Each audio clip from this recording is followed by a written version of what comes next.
பரிசுத்த தேவனாகிய இயேசு கிறிஸ்துவின் இனிய நாமத்தினாலே உங்கள் அனைவரையும் வாழ்த்துகிறேன். இன்று ரூத் புத்தகத்தில் வெளிப்படும் கர்த்தருடைய எதிர்கால திட்டத்தை குறித்து நாம் பார்க்கலாம். ரூத் புத்தகத்திற்கு அடுத்ததாக வரும் சாமுவேல் மற்றும் ராஜாக்கள் புத்தகங்களில் இன்னும் சுவாரஸ்யமான சம்பவங்கள் உள்ளன என்பதால் இந்த புத்தகம் அடிக்கடி தவிர்க்கப்படுகிறது. ஆனால் இன்று ரூத் புத்தகம் உண்மையில் எதை பற்றியது என்பதை நாம் தியானிக்கலாம். இங்கே முதல் அதிகாரத்தில் 3 பெண்களும் தங்கள் பரம்பரை சொத்தையும் கணவர்களையும் இழந்தனர் என்று நாம் வாசிக்கிறோம். ஓர்பால் தனது சுய விருப்பத்தின் காரணமாக தன்னுடைய நாட்டிற்கே திரும்புகிறாள். ஆனால் ரூத் காணப்படாத மீட்பரை நம்பி நகோமியை பற்றி கொண்டாள். நகோமியிடம் கர்த்தரின் பிரமாணம் இருந்ததால் அவள் இஸ்ரவேலை அடையாளப்படுத்துகிறாள்.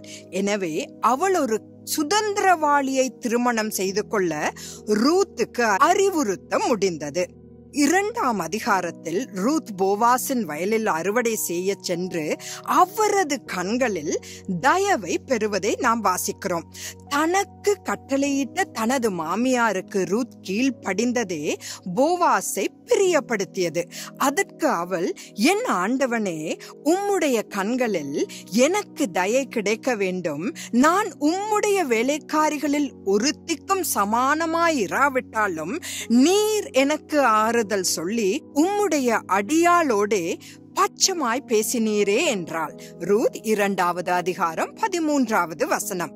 அதேபோல் நம்முடைய ஆத்தும நேசராகிய இயேசு கிறிஸ்துவின் கட்டளைகளுக்கு நாம் எவ்வளவாய் கீழ்ப்படுகிறோம் என்பதை அவர் கண்ணோக்கி கொண்டிருக்கிறார். பின்னும் போவாஸ் சாப்பாட்டு வேளையில் அவளை பார்த்து, நீ இங்கே வந்து இந்த அப்பத்திலே புசித்து காடியிலே உன் துணிக்கையை தோய்த்துக்கொள் என்று சொன்னதாக ரூத் 2ஆவது அதிகாரம் 14வது வசனத்தில் வாசிக்கிறோம்.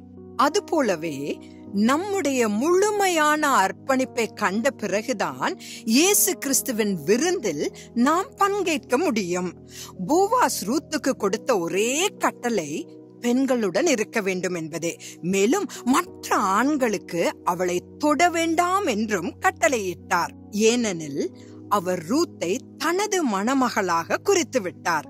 அவ்வண்ணமே ஆவிக்குரிய விபச்சாரமாக கருதப்படும் வேற எந்த தேவனுக்கும் சேவை செய்யக்கூடாது என்று இயேசு கிறிஸ்துவும் எதிர்பார்க்கிறார். தன்னை திருமணம் செய்து கொள்ள வேண்டும் என்ற கோரிக்கையை வெளிப்படுத்த ரூத் காலை வரை போவாசின் காலடியில் படுத்துக் கொண்டிருப்பதை பற்றி 3ஆவது அதிகாரத்தில் நாம் வாசிக்கிறோம். மோவாப் என்ற கவர்ச்சிகரமான பழங்குடியினத்தை சேர்ந்த ஒரு பெண்ணாக அவள் சுமந்திருக்க கூடிய அவமானம் இருந்த போதிலும் அவள் நகோமியின் அறிவுறுத்தல்களுக்கு உடனடியாக கீழ்ப்படிந்தாள். போவாஸ் இந்த விவகாரத்தை தீர்க்கும் வரை அவள் காத்திருந்தாள். நாம் இறுதி காலத்தின் முடிவில் இருப்பதால் நாம் இயேசு கிறிஸ்துவின் காலடியில் எப்பொழுதும் இருக்க வேண்டும் என்று எதிர்பார்க்கப்படுகிறது. நாம் எதிர்கொள்ள வேண்டிய சோதனைகளை பொருட்படுத்தாமல் அவர் நம்மை அவருடன் அழைத்துச் செல்வதற்காக காத்திருக்க வேண்டும்.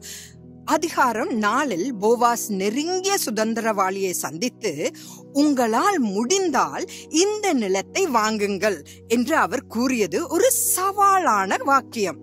நான் வாங்கினால் எனது பரம்பரை சொத்தை இழப்பேன் என்று அந்த உறவினர் கூறினார்.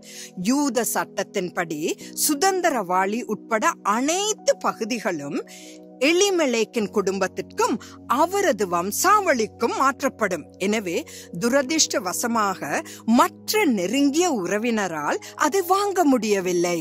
ஆனால் போவாஸ் ரூத்தை நேசித்தபடியால் தனது சொத்தை பற்றி கவலைப்படாமல் அதை செய்தார்.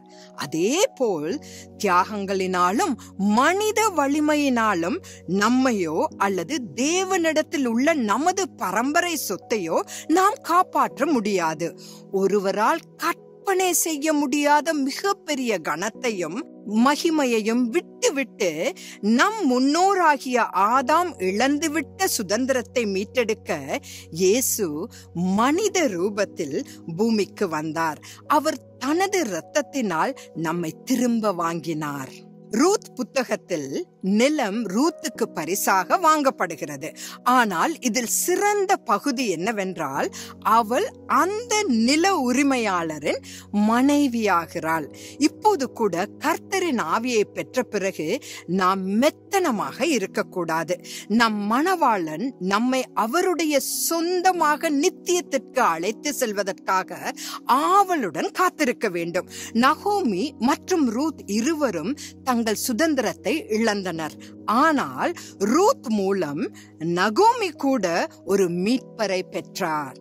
அதனால்தான் 17ஆம் வசனத்தில் நகோமிக்கு ஒரு ஆண் பிள்ளை பிறந்தது என்று கூறுகிறது. இதேபோல் தேர்ந்தெடுக்கப்பட்ட புறஜாதியார் சபை ரகசிய வருகை மூலம் முழுமையாக மீட்கப்பட்ட பிறகு இஸ்ரவேல் தனது மேசியாவை ஏற்றுக்கொள்ளும். ஆனால் நகோமி தன்னை மாறா, அதாவது கசப்பு என்று பெயரிட்டதை போல இஸ்ரவேல் தேசம் அந்தி கிறிஸ்துவின் ஆட்சியின் போது கசப்பான காலங்களை கடந்து செல்லும். ஏனெனில் அவர் முதலில் அவர்களிடம் வந்தபோது அவர்கள் இயேசு கிறிஸ்துவை தங்கள் உண்மையான மேசியாவாக ஏற்றுக்கொள்ளாமல் நிராகரித்தனர். இப்போது மேசியா அனைவருக்கும் உரியவர் என்பதை புறஜாதியார் மூலம் மட்டுமே அவர்கள் அறிந்து கொள்வார்கள். சுவாரஸ்யமாக நகோமி, ரூத் மற்றும் போவாஸ் ஆகியோரின் மரணங்கள் நித்திய ஜீவனை குறிக்கும் என்பதால் அவர்கள் மரணம் பற்றி முழுமையாக சொல்லப்படவில்லை. இந்த புத்தகத்தில் குறிப்பிடப்பட்டுள்ள கர்த்தரின் அற்புதமான திட்டத்தை நினைத்து பாருங்கள். ஆட்டுக்குட்டியானவரின் கல்யாண விருந்துக்கு தயாராகுங்கள். மாரநாதா.